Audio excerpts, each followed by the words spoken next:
ba zai gushe ba. Yau zan faɗa wa kowa halinki domin kwakin yi mummike.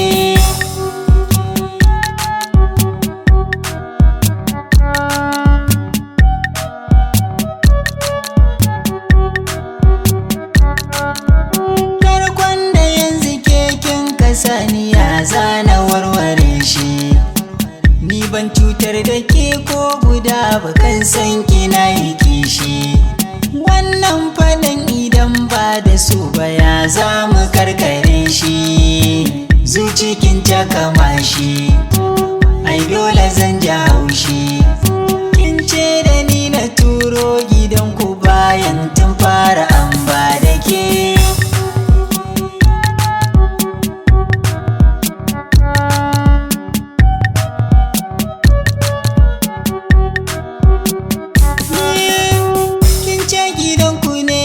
Kace na turo domin su ganni, na ɗauki baba, na ɗauki kawu, na ɗauki yayi sani.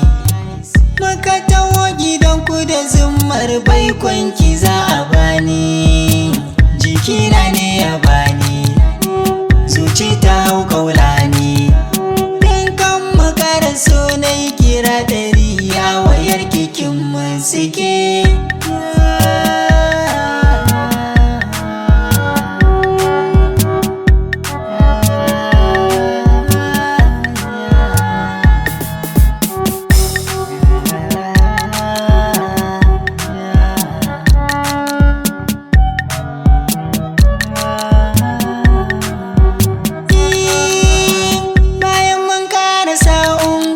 Duk sai na hau tunani, tsayayyen gidanku ban sani ba, kunya duk ta ishe ni.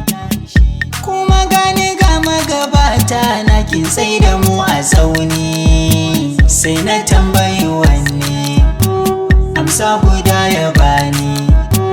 Ya ce da mu bar cikiyar ki sati guda da aurar da ke.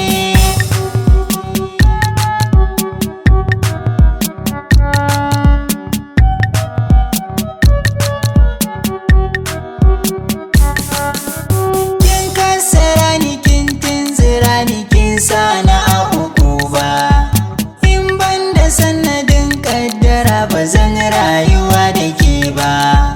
Ban san ta yanda ciwon da kin kasa za ya wasake ba.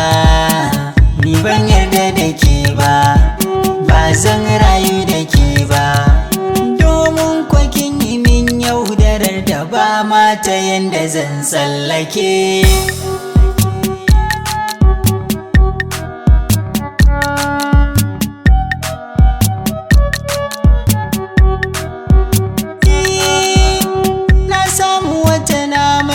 Ba idan tariken amana, kina ta tura sako gare ta domin ki bata suna.